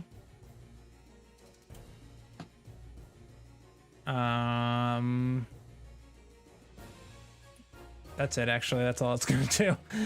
So it does the 4 extra points of damage, and he's just like, stay down here and fight. All right, and then I will I'll punch him. Okay. Another Ooh, natural 20. okay. Jeez. Double ones. But 9 points of damage. Yep, and then I will flurry of blows. Flurry of blows. Wow. Natural 1. The second flurry That of blows. balances itself out. 17 does hit.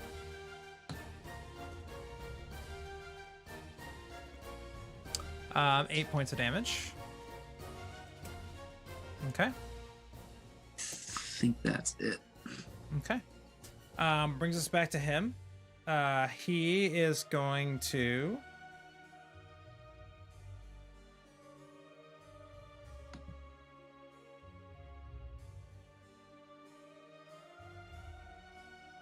Can do it, Demikos. I'm watching.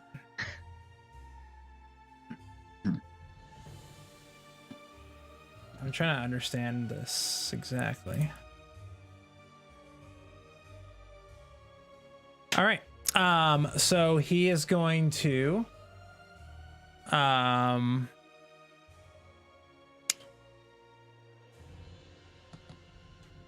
this is a tricky one. He is going to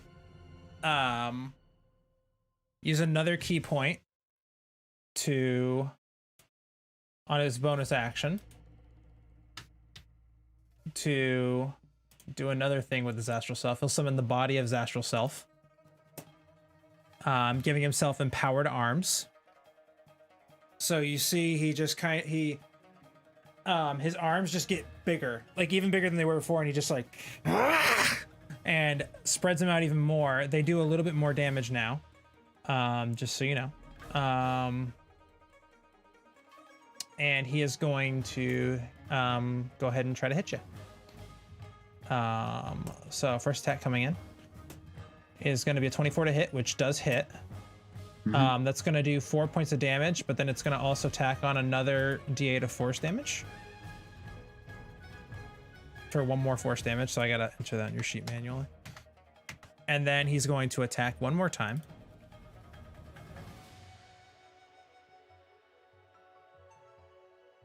With a 22 to hit, which also hits. It's rolling terrible on his damage rolls. That's going to be another 4 points of bludgeoning damage, plus another roll. Looks like we got a Demikos +1 for another 7 points of damage. And then let me turn the Demikos +1 on, which is actually still marked incorrectly on here because it says this is the Timic +1. And then I used my +1 on my roll, which didn't really do me a whole lot of good because I still hit you anyway. But then that is going to, I believe, end his turn. Bring us back to you, buddy. I will punch him. That's how it works in the fighting ring. It's either a 20 or a 1. I know you don't. You only roll 1s and 20s. I guess I'll just have to punch him again.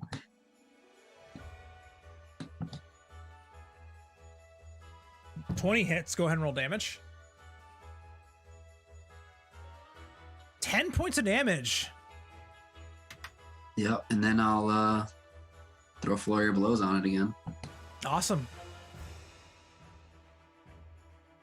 17 hits. 10 points of damage. He's looking hurt. He's looking, he's starting to look like he's taking some wear. 16 hits? 16 hits as well, yep. For another 10 points of damage. Yeah, you're slowly starting to take this guy down. And that last one, I'll use Crusher on to knock him back 5 feet. Okay. And I will... No,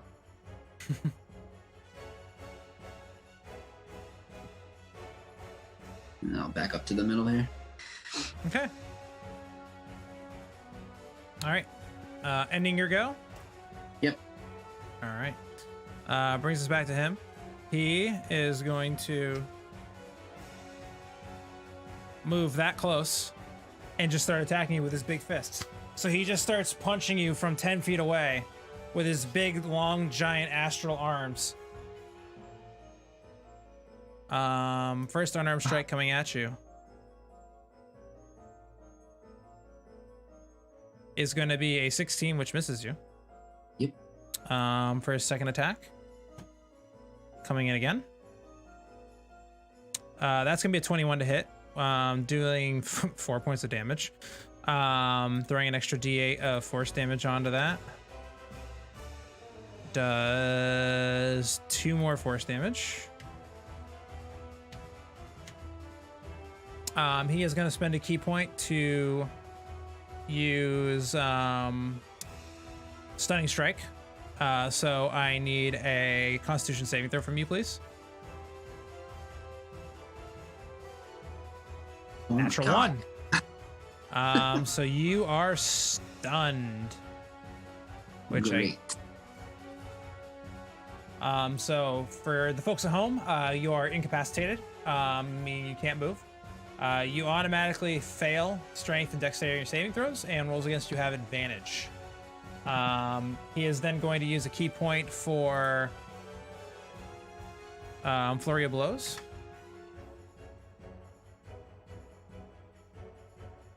So first one coming at you.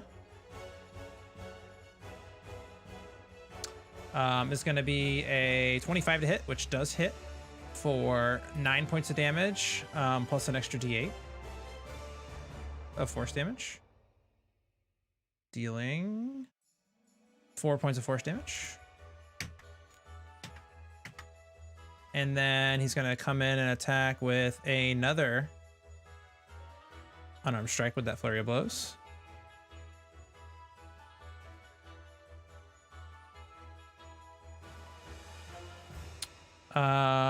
Even with advantage, he still only rolled a 14 on his second strike.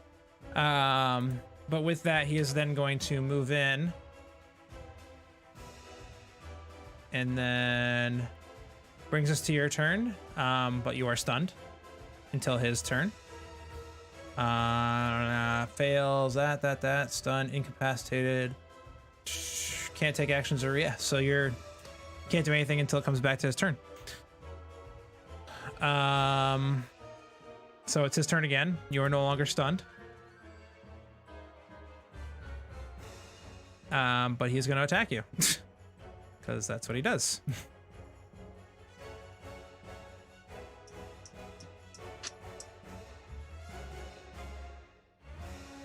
13 misses.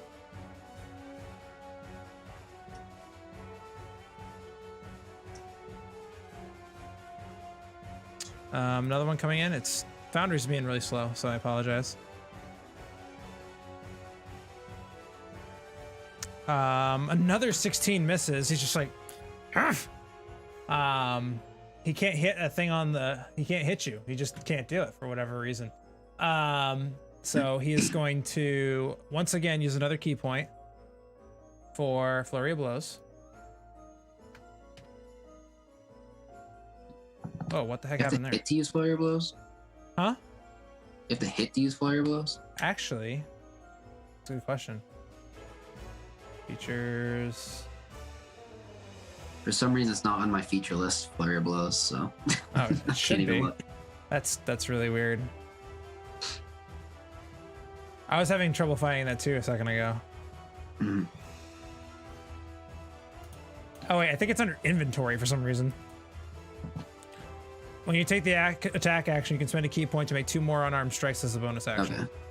So he is going to use that key point to use another armed strike.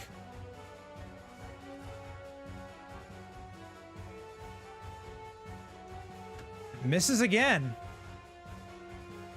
with an 18 to hit. Your AC is 19. Yeah, that misses. Yep. And he is, really frustrated, but he's going to keep attacking. One more time. 2 hops this time. Unarmed strike. Come on. There's the dice. No, all of them miss. He just comes in and completely misses all of them. Like he like you're just like kind of like kind of playing rope-a-dope with him right now. And then that's gonna end his turn because he's got nothing else he can do. It's back to you. Since I didn't get to attack him last turn, rage wore off, so I have to use that again.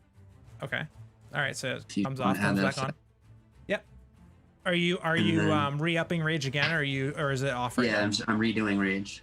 Okay. I thought So once I'll leave it alone. I thought once you have to get hit. Oh yeah, and you then- got hit though. You got hit though.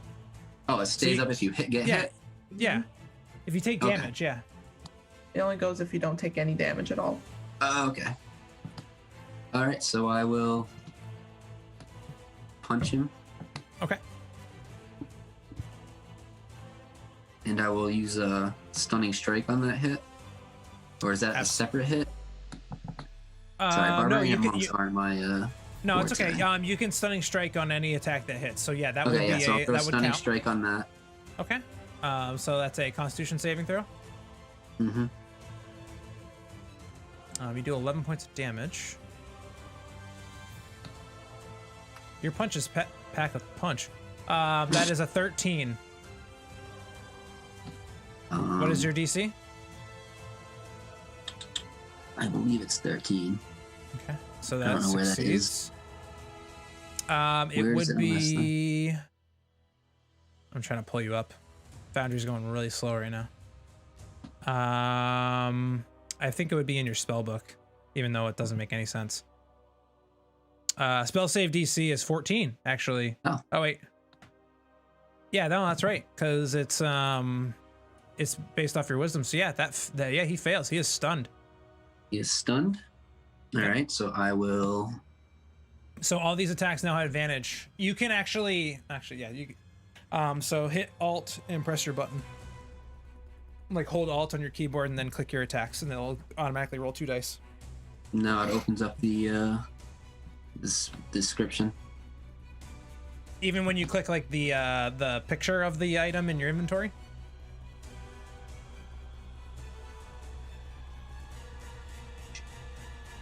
That's okay. Either way, just roll 2 dice. Just roll the 2 dice.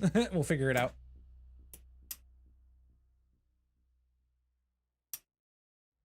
Yeah, one of those hits, so it doesn't matter. So go ahead and roll damage. 11. Jesus. And I'll throw a flurry of blows onto that. Yes, you will.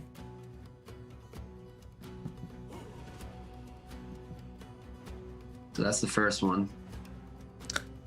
They both hit, or that hits. So, how do you want to do this?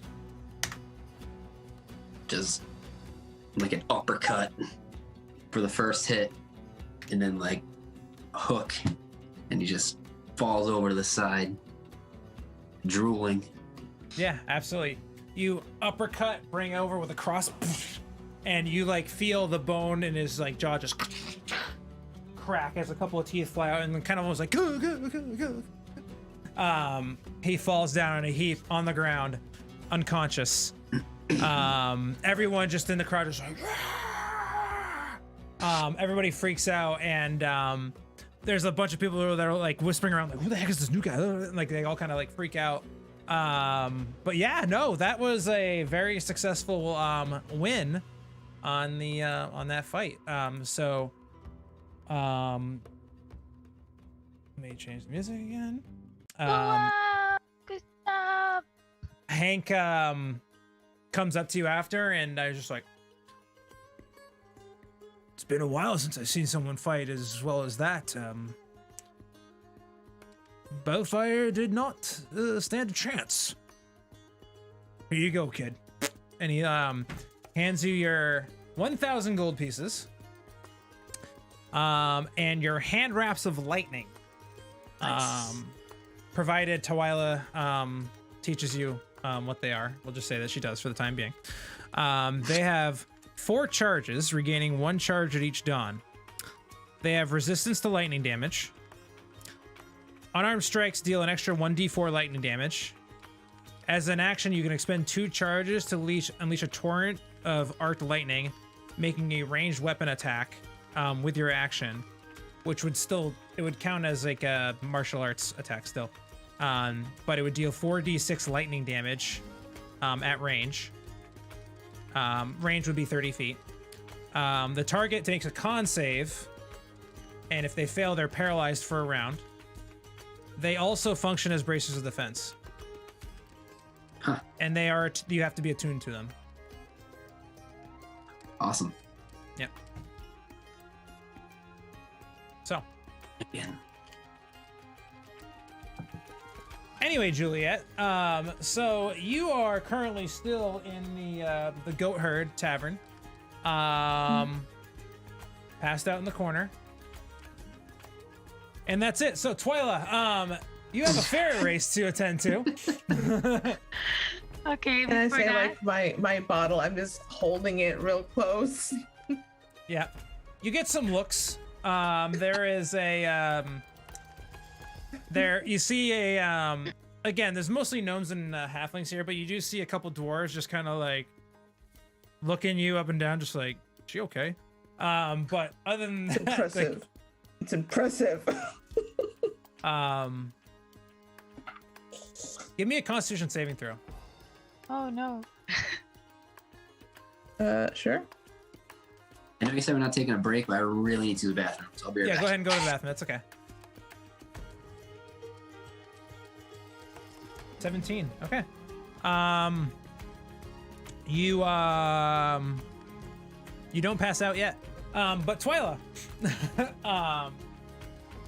you have a ferret to race. So after the fight, Twilight is gonna be with Mori, and the Magus is like, "Oh, you were awesome! This is so great! Those items are so great! Oh goodness, we need to come back, and you need to try it again to win some more gold." And she's really happy. And Okay. then she's grabbing Dolly, and she's like, "So you're going to race now? Okay, I need you to run really fast. But even if you don't win, I'll still take care of you, so don't worry. But I would like it very much if you win." So she's gonna be walking just like that. Okay. Give me an animal handling check. Because why not? Goodness, We'll see how this plays. that sounds like. Let's see. It's a bold strategy, Jimbok. 9. You feel like you've pep talked her pretty good. You would have gotten a buff if it actually passed, but it didn't. So the ferret races are about to start. You can, for the sake of brevity, we will say that you guys, we will say that you all. Wow, I'm brain farting. We will say that you, who do you want to place your bets on? I guess is the best way to put it. I'm gonna put the bet on Dolly because I'm loyal like that. Okay.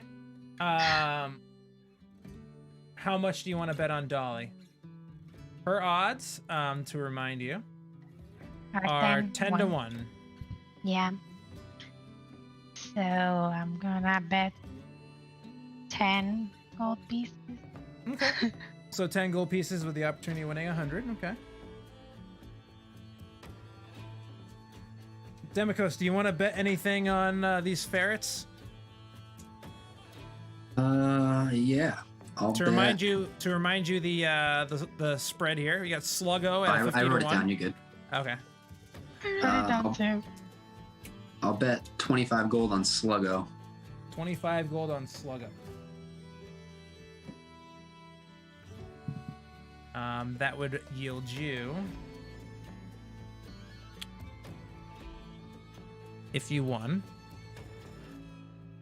that would yield you. Somebody wants to do actual math here. 25 times. That would yield you 1,250 gold pieces, sir, if you win. So you place your bets. Juliet, do you want to bet anything that Morharon can make in your stead? I will bet 10 on Dolly. 10 on Dolly? Okay.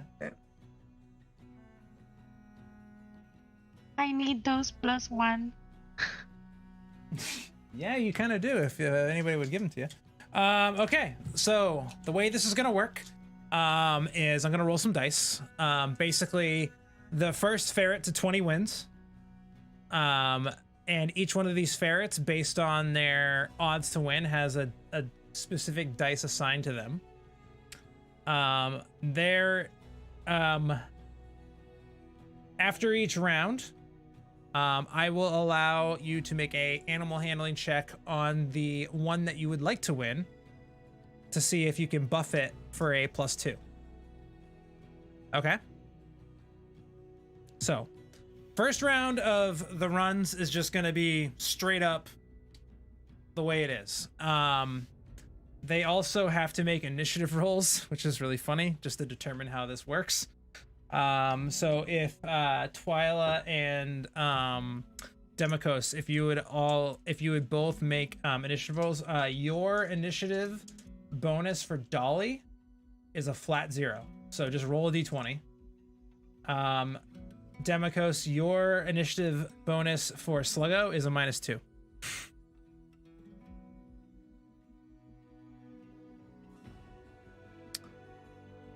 Okay.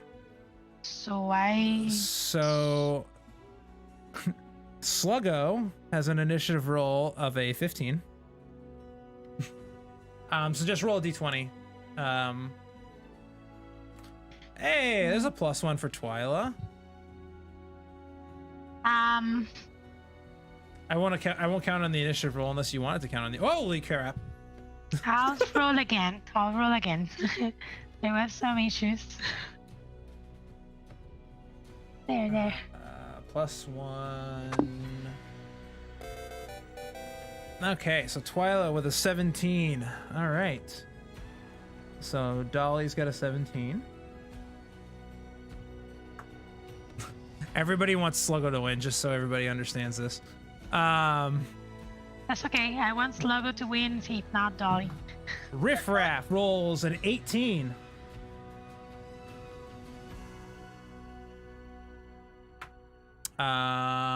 Pickles rolls a 6. And a Comet rolls a 21, so Comet goes first. Okay, so 1, Riff Raff is 2, Dolly is 3, Sluggo is 4, Pickles is 5. All right, so for the first round, there is no impact on the first running, except for the +1 from the chat for Dolly. So Comet is gonna go first. Comet rolled an 8. Followed by Riff Raff, who rolls a 1. Dolly rolls an 8.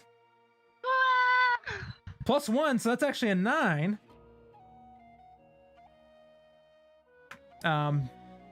Following up with Sluggo. Sluggo rolls a 1.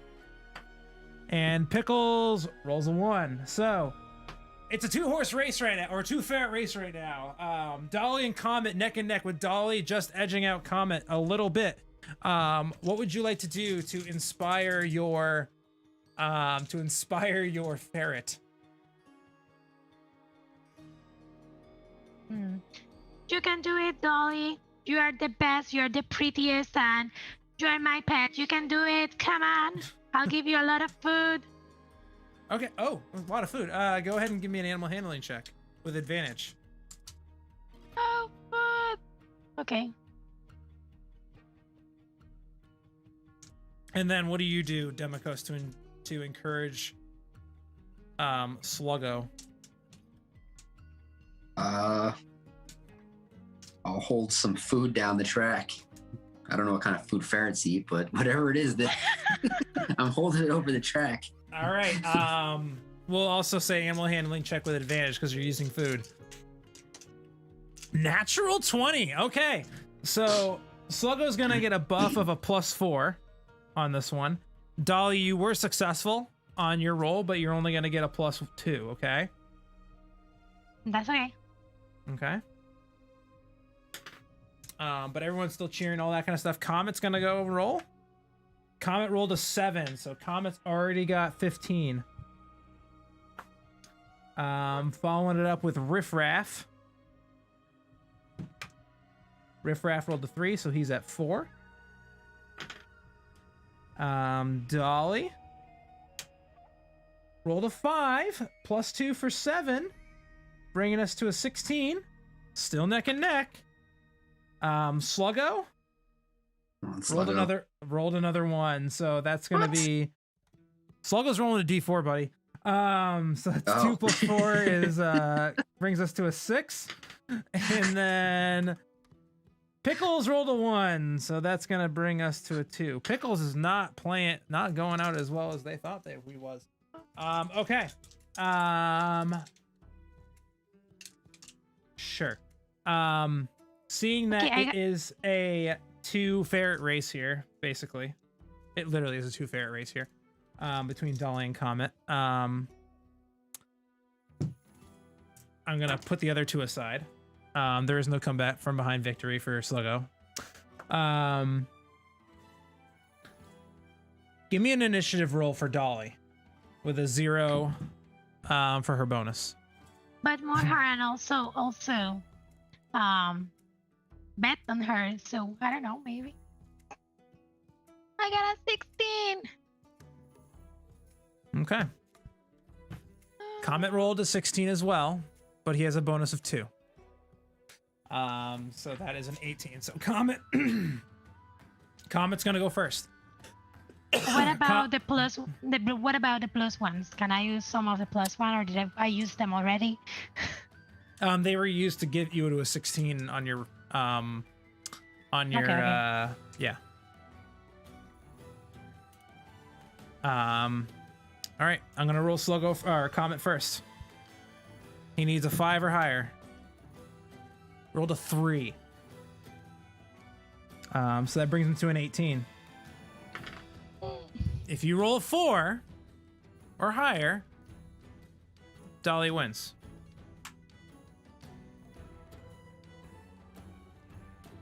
Do I need to roll, or are you going to roll? No, I rolled it for you. Dolly rolled a 4. So Dolly just edges out Comet at the finish line. And everybody freaks out. You do see that the traveling the guy with like the traveler's mustache just kind of like he like looks like disgusted. He's like he probably used the money you gave him to bet on Comet. But you guys, both Twyla and Juliet, both just made 100 gold pieces off your bet. Sorry, Sluggo. Everybody was pulling for you. Yay! Dolly, I'm so proud of you! Dolly is a champion ferret. I don't want to be sure that no one's trying to pick her up or something. Like, here, come here, I got the food. I'd like to adopt Sluggo. The chat can absolutely adopt Sluggo. if I have a picture of him, but he's it's not a I would get demonetized if I show the picture, so sorry everybody. But it's just a really fat ferret. It's really cute actually. Just look up fat ferret on Google Images, you'll find him. With that said, ferret race is over. Boxing over. Drinking leads to passing out. Is there anything else you would like to do before you go down in bed for a long rest? Juliet, you're already long resting, so in the corner of the bar, passed out on your own drool. Sorry. I didn't fail my con save. It was still up. No, I know. That just let you that allowed you to make sure that you could tell more Haran that you wanted to bet. We do need a Sluggo remote emote. Yeah, Jen, you're on that. You're on that this week. Anyway. Yeah, anything you'd like to do before you go to sleep? This is the town that you all were trying to help with the troll issue. So, just to give you that. I know you are able to redeem that in Nulgrim, but you do have. These are the people that you were trying to save as well. So, not sure because I found still very hype about the games. If there are more I would like to join, but I want to buy a few things then. Okay. I'm not sure if we are going to be here a few days. So if not, I just go sleep and go drink in victory and celebration and then do that tomorrow. Absolutely. And I just have something I would do in the morning when I get up. Okay. Yeah. And then, Demikos, anything for you? I mean, it's late, right? It's nighttime. Yeah, it's nighttime. Yeah, I'll probably just go back to my room and put on my hand wraps and do some shadow boxing. Yeah, absolutely. You are able to attune to those items. It does do what I described. In addition to having that battle axe, we are actually going to end tonight's session on that note. I don't want to go any further than that without having more Haran here. But you guys got to enjoy a nice little session with hopefully some positive energy going through. I know, sorry, we gotta stop at some point. So the winner of the dice giveaway is Oihny. I will be reaching out to you via the Twitch DMs to get you your free dice. And I want to thank you all for stopping by and joining us here for our night of fun and festivities with the Beer Fest after dealing with the whole, losing people's faces incident. But we will see you all next week, and until next time, happy gaming, and I'll find you guys someone to go hang out with and raid after this. So have a good night. Good night.